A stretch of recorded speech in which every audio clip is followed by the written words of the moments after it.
আর মাত্র একদিনের অপেক্ষায় 2024-এর লোকসভা নির্বাচনের শেষ পর্ব। এই শেষ পর্বে সারা দেশের সঙ্গে একইভাবে জমজমাট হয়ে হচ্ছে পশ্চিমবাংলাও। এবার পশ্চিমবাংলার শেষ দফা নির্বাচনে দৃষ্টি আকর্ষণীয় কেন্দ্র হয়ে উঠল, চর্চার বিষয় হয়ে উঠল ডায়মন্ড-হারবার লোকসভা কেন্দ্র। কারণ এই লোকসভা কেন্দ্রে লড়ছেন শাসক দলের সেকেন্ড ইন কমান্ড তথা সর্বভারতীয় তৃণমূল কংগ্রেসের সভাপতি অভিষেক বন্দ্যোপাধ্যায়। এই অভিষেক বন্দ্যোপাধ্যায়ের জয়, সহজ জয় কীভাবে হবে, অন্যান্য সাংসদদের থেকে তিনি কেন অন্যান্য আলাদা, বিস্তারিত ব্যাখ্যা দিলেন বজবজ পৌরসভার চেয়ারম্যান গৌতম দাশগুপ্ত। যুবক, তার যে ম্যাচিউরিটি, যেটা এই বয়সে ভাবা যায় না। আমি 40 বছর রাজনীতি করছি, 36 বছরের একটা যুবকের মধ্যে এই ম্যাচিউরিটি ভাবা যায় না। তার শার্প মেমোরি এবং গোটা বিষয়বস্তু সম্পর্কে, হাল হকিকত সম্পর্কে তার যা নলেজ, যা তথ্য তত্ত্ব, সমস্ত কিছু তার কণ্ঠস্থ। সব মিলিয়ে ভোটারদের কি বার্তা দেবেন একজন পৌর প্রশাসন হিসেবে? একটা কথা দেখা যাচ্ছে যে অর্ধেক জনসংখ্যা মহিলাদেরকে ঘরে আটকে রেখে এই সমাজ, এই দেশের সার্বিক বা সর্বাঙ্গীন উন্নতি হতে পারে। তাদেরকে সমাজের মূল স্রোতের সামনের সারিতে সামিল করে সিদ্ধান্ত নেওয়ার ক্ষেত্রে, কাজ বাস্তবায়িত করার ক্ষেত্রে, সমস্ত ক্ষেত্রে তাদের যাতে সমান অংশগ্রহণ থাকে, অংশীদারিত্ব থাকে। এই মহিলা শক্তি, এই নারী শক্তিকে আরও জোরদার শক্তিশালী করার জন্য বহু পদক্ষেপ নিয়েছেন মুখ্যমন্ত্রী। এই যে স্বনির্ভর গোষ্ঠী, আজকে পশ্চিমবাংলায় লক্ষ লক্ষ স্বনির্ভর গোষ্ঠী। আমাদের বজবজের মতো একটা ধরুন মফস্বল শহরে 521টা স্বনির্ভর গোষ্ঠী 8 কোটি টাকা ব্যাংক থেকে লোন পেয়েছে। 8 কোটি টাকা। গরিব পরিবারের মহিলারা, তারা, আমরা পৌরসভা থেকে প্রশিক্ষণ দিচ্ছি, তারা ট্রেনিং নিচ্ছেন, ব্যাংক থেকে লোন দিচ্ছে, আমরা ব্যাংকার্সদের নিয়ে, ব্যাংক ম্যানেজারদের নিয়ে মিটিং করছি, তারা লোন নিচ্ছেন, প্রশিক্ষণ অনুযায়ী তারা নিজে জিনিসপত্র উৎপাদন করছেন, কাজে লাগাচ্ছেন, বাজারে বিক্রি করছেন, লোন শোধ করছেন, আবার বেশি টাকা লোন পাচ্ছেন, রোল হচ্ছে বিভিন্ন কাজে। এই যে বাড়ি বাড়ি জঞ্জাল কালেকশনের কাজ, সায়েন্টিফিক সলিড ওয়েস্ট ম্যানেজমেন্ট প্রকল্প কারা দেখাশোনা করবে, তদারকি করবে? মহিলা, এই স্বনির্ভর গোষ্ঠীর মহিলা। এই যে মানুষের বাড়ি তৈরি হচ্ছে সরকারি অর্থে, প্রকল্প বন্ধু কারা? মহিলারা। স্কুলে ছাত্রছাত্রীরা, যাদের ইউনিফর্ম গার্জেনরা দোকান থেকে কিনতো, তো দর্জির দোকানে অর্ডার দিত, তো মুখ্যমন্ত্রী বললেন না, সরকারি সংস্থা তন্তুজ কাপড় দেবে, স্বনির্ভর গোষ্ঠীর মহিলাদের প্রশিক্ষণ দেওয়া হবে, তারা সেই কাপড় মাপ অনুযায়ী কীভাবে কাটবে, কীভাবে সেলাই করবে, আমরা প্রশিক্ষণ দিলাম।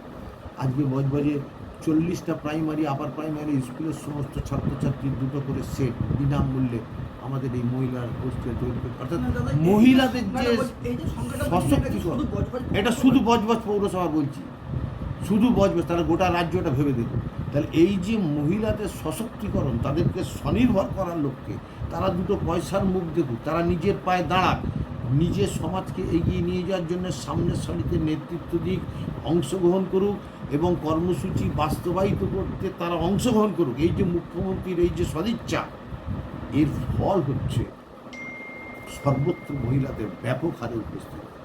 সন্দেশখালীর ঘটনা তো এখন প্রমাণ হয়ে গেছে যে ওখানে অনেক রকমের জালিয়াতি হয়েছে, সত্য, অর্ধসত্য, মিথ্যা সব কিছু মিশে আছে। সবটা মিথ্যও নয়, সবটা সত্য। বিজেপি যে ওখানে নিয়ে জালিয়াতি করেছে, সেখানে তো বিজেপি মণ্ডল সভাপতিরা বলছে, তারা তো অস্বীকার করেননি। মহিলারা বলছেন, তারা তো অস্বীকার করেনি। ওখানে অনেক রকমের খেলা হয়েছে। আর গোটা রাজ্যের মহিলারা তো জানেন, আমাদের দেশের একমাত্র মহিলা মুখ্যমন্ত্রী, তিনি মহিলাদের জন্য আলাদা করে ভেবেছেন, যেটা মানুষের জন্য ভেবেছেন। সারা বছর এটা অভিষেক ব্যানার্জির নির্দেশ, মানুষের সুখ দুঃখের সাথী হয়ে থাকতে হবে। মানুষের আপদে বিপদে, প্রয়োজনে, সমস্যায়, দরকারে সর্বদা সহযোগিতার হাত বাড়িয়ে দিতে হবে। মানুষের অভাব, অভিযোগ ধৈর্য, সহিষ্ণুতা, সহনশীলতার সাথে শুনতে হবে। কোনো রকম দুর্ব্যবহার করা যাবে না, একদম স্পষ্ট নির্দেশ আছে। এগুলো যিনি মেনে চলতে না পারবেন, তিনি নিজেকে তৃণমূল কংগ্রেসের কর্মী বলে পরিচয় দিতে পারবেন। তার সেই অধিকার নেই। এবং আমাদের যদি ভুল ত্রুটি বিচ্যুতি অন্যায় দেখেন, সেটাও মানুষের বলার অধিকার আছে। মানুষের সমালোচনা যদি গঠনমূলক হয়, আমরা সেটাকে মাথা পেতে নিয়ে তার থেকে নিজেদের সংশোধন করে নিই। এটা একদম অভিষেক ব্যানার্জির স্পষ্ট নির্দেশ। এবং আমাদের এই লোকসভা কেন্দ্রে বিশেষ করে তীক্ষ্ণ নজরদারি সেইভাবেই আমাদের সবাই চলে মানুষের সাথে।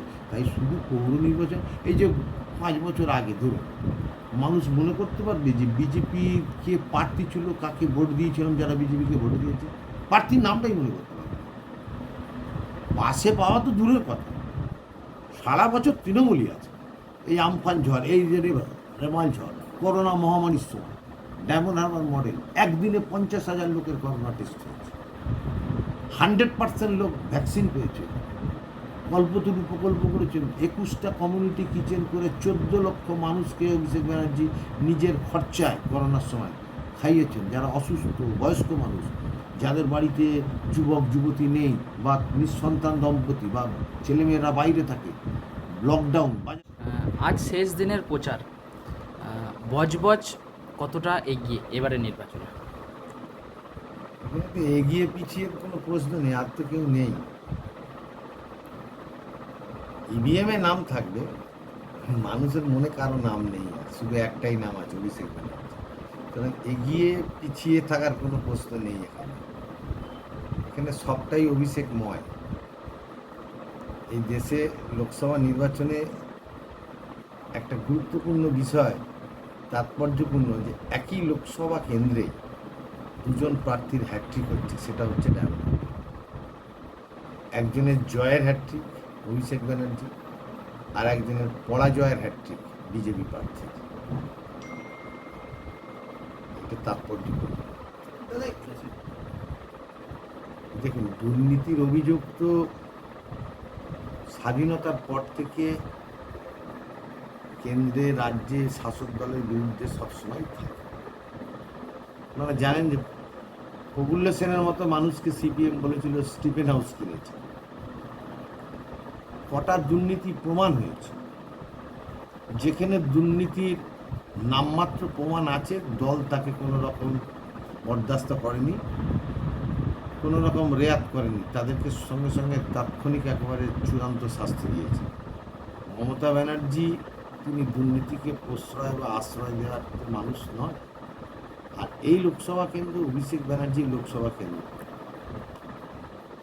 এখানে তার তীক্ষ্ণ দৃষ্টি এবং পর্যবেক্ষণ, মানুষের সাথে তার এখানে ডাইরেক্ট কন্ট্যাক্ট। আগে তো মানুষ এসব ভাবতে পারেনি যে সরাসরি মুখ্যমন্ত্রী, অর্থাৎ টেলিফোন করে মুখ্যমন্ত্রীকে অভিযোগ জানাতে পারবে। এক ডাকে অভিষেক, টেলিফোন করে আমি আমার এমপিকে অভিযোগ জানাতে পারবো, এসব তো মানুষ এসব কনসেপ্ট ছিল না। যেরকম ধরুন, আমাদের রাজ্যে স্বাধীনতার পর অনেক প্রাতঃস্মরণীয় ব্যক্তি, সম্মানীয় দক্ষ প্রশাসকরা মুখ্যমন্ত্রী, কেন্দ্রীয় মন্ত্রী হয়েছে, কিন্তু ব্যতিক্রমটা, তফাৎটা, ফারাকটা, পার্থক্যটা কোথায়? মমতা ব্যানার্জি প্রথম ভাবলেন যে মানুষের যে সরকারের বিভিন্ন প্রকল্প বা সুযোগ সুবিধা, আর্থিক সহযোগিতা, 68টা যে প্রকল্প মমতা ব্যানার্জির জন্ম থেকে মৃত্যু, মানুষকে সরকারের প্রত্যেকটা দপ্তরে দপ্তরে দিনের পর দিন, সে নবান্ন হোক, রাইটার্স হোক, সল্টলেক হোক, আলিপুর হোক, পৌরসভা হোক, পঞ্চায়েত হোক, গিয়ে পায়ের জুতো সুতলা পেয়ে ফেলতে হবে। সরকার মানুষের দরজা। কিভাবে? দুয়ারে সরকার। 8 বার ইতিমধ্যে দুয়ারে সরকার ক্যাম্প গোটা রাজ্যব্যাপী। ডায়মন্ড হারবার মডেলটাই আলাদা ব্যাপার। এখানে 5,580 কোটি টাকার কাজ তিনি 10 বছরে করেছেন। আর তার একটা অভিনবত্ব হচ্ছে, যেটা দেশের কোনো সাংসদ করতে পারেননি। প্রত্যেক বছর তিনি নিঃশব্দ বিপ্লব নামে একটা বই বার করেন অভিষেক ব্যানার্জি। তাতে প্রতিটি পাই পয়সার হিসাব দেওয়া থাকে, প্রতিটি পাই পয়সার হিসেব দেওয়া থাকে। আপনি দেখুন, এই যে দেখুন, এই বই নিঃশব্দ বিপ্লব, এই বইয়ে 2023-এ পাই পয়সার হিসেব দেওয়া থাকে। কোথা থেকে পেলেন, কত টাকা পেলেন, কি কাজ হলো, কোন এলাকায়, সেই কাজের জন্য কত মানুষ উপকৃত হবে। এই যে ট্রান্সপারেন্সি, স্বচ্ছতা, পাই পয়সার হিসেবে মানুষের কাছে দিয়ে দেয়। প্রত্যেক বছর নিঃশব্দ বিপ্লব অনুষ্ঠান করে আমরা মানুষের বাড়ি বাড়ি এই বই পৌঁছে দিই। এই হচ্ছে তার কাজের ধারা। আমরা মানুষকে বলেছি কাজের নিরিখে। অশোকদেব বললেন অভিষেক ব্যানার্জি সাংসদ হওয়ার পর চড়িয়ালের ব্রিজটা মানুষের দাবি, দীর্ঘদিনের নরক যন্ত্রণা, অ্যাম্বুলেন্স পর্যন্ত হুটার দিয়ে দাঁড়িয়ে থাকে, রুগী নিয়ে ব্রিজ থেকে এগোতে পারে না এত। সেই ব্রিজ 56 কোটি টাকা ব্যয় করে জমির ক্ষতিপূরণ, ব্রিজ তৈরি করে প্রশস্ত রাস্তা, অ্যাপ্রোচ রোড, আজকে দেখুন এক মুহূর্তে যেমন গড়ের মাঠ হয়ে আছে এত চওড়া। কাজ দেখবে মানুষ। ট্রান্স মিউনিসিপাল ওয়াটার প্রজেক্ট প্রায় 400 কোটি টাকা রাজ্য সরকারের অর্থে, অভিষেক ব্যানার্জির প্রস্তাবে। মহেশতলা, বজবজ, পূজালি, 3টে মিউনিসিপ্যালিটির যাতে পানীয় জলের সংকট না থাকে। পরিকল্পনা আছে, পরিকল্পনা মাফিক উদ্যোগ আছে, এবং সেই উদ্যোগকে বাস্তবায়িত করার জন্যে তদারকি আছে। সমস্তটাই প্ল্যান রয়েছে। কথায় অন্ধ বিশ্বাস করে ভোট দেবেন না। আর আমি বিশ্বাস করি না যে আমাদের কথা শুনে মানুষ ভোট দেয়। আপনি আপনার নিজের বিবেককে সাক্ষী রাখবেন আর নিজের অভিজ্ঞতার সাথে যাচাই করে নেবেন। আপনার চোখ খোলা আছে, কান খোলা আছে, যাচাই করে নেবেন কোনটা সত্যি, কোনটা মিথ্যে, কোনটা ন্যায়, কোনটা অন্যায়, কোনটা উচিত, কোনটা অনুচিত। সারা বছর কে থাকে, আপনার পাশে কে আছে, আপনার বিপদের বন্ধুকে, রাত্রি 2টো হোক আর সকাল 8টা হোক, তৃণমূল কংগ্রেসের কর্মীরা। আপনি সব দলের বক্তব্য শুনুন, সবার আবেদন শুনুন, তারপর নিজে ঠান্ডা মাথায় নিজের বিবেককে সাক্ষী রেখে অভিজ্ঞতার ভিত্তিতে সিদ্ধান্ত নিন। আপনার বিচার বুদ্ধি বিবেচনা প্রয়োগ করে সিদ্ধান্ত নিন।